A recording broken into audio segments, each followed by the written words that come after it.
nobody know what it means to be woke. Half the people talking about being woke are asleep. I'm talking about really consciousness means I'm going to be very intentional about making sure that I am not a product of my environment. My environment will of the two different levels, two levels of commitment. I talked to a young black man right on the phone right before I talked to you all. He's about 31 years old. He was talking about some stuff going on in his life, some stuff going on with his family, stuff going on with his child, stuff going on with the mother. And I said, you got a decision to make. Are you going to be a product of your environment, or is your environment going to be a product of you? The decision is yours. The choice is yours. I'm burdening you with the knowledge of knowing that it is a choice that you are capable of making because you are a smart human being. You are a strong man. I have seen you go and get things that you want, and I'll be damned if you're going to sit here and anyway fall into the false belief that the world is kind of happening to you. And I know it's hard though. Sometimes it's hard because I don't think we're used to thinking of black people as being powerful. I don't think we're used to thinking of ourselves as powerful people. I really don't. I think that there's so much victim language out there. There's so much like poor me, woe is you. We're all so sad. We're in the struggle. They're doing this and look at what they did to us. And I get all that. I hear all that. But I don't think that's no fun. It's no fun. Sometimes I want the rabbit to have the gun. And I know maybe I've had some more practice at it, than some people, but I really think that you probably have more say in your life than you've given yourself credit for. And I would encourage you to not just claim that, but to claim even more than that. Maybe I'm giving you an inch, but I need you to go in there and take a mile.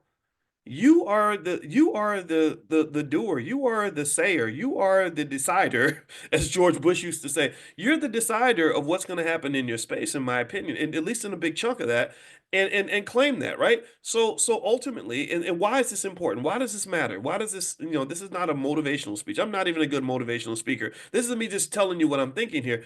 Why does this matter? Well, because when you're conscious and intentional about what environments that you allow yourself to exist in, and you learn how to form those boundaries and you learn how to use energy to shape the experience, to shape the environment for yourself and for others around you, then you're opening the pathway to the wormhole of wealth.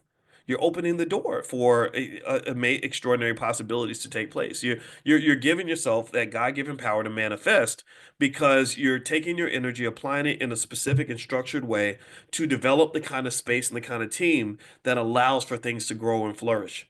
You're becoming the guard. You're creating the greenhouse that will grow your garden, and you're protecting that greenhouse from the weather and all the elements that might lie outside. Build the garden and protect the greenhouse. Fight for that. Fight for that. And maybe I'm passionate about this because Lord Jesus, I have to do this all the time.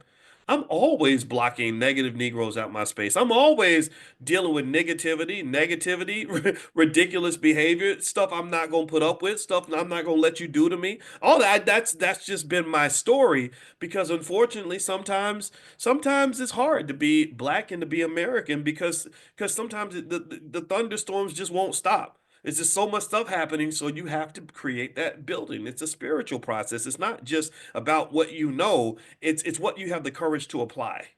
Okay, so have the courage to apply what you know. It matters more if you are courageously applying a little bit of knowledge than if you have a lot of knowledge and you're too much of a coward to actually put it into action, right? No cowards here, right? No, no, we're not gonna have no intelligent cowards. I'd rather be a person that's courageous, that has a little bit of knowledge, that applies that knowledge. So I want you to go apply some of this and watch how it works in your life.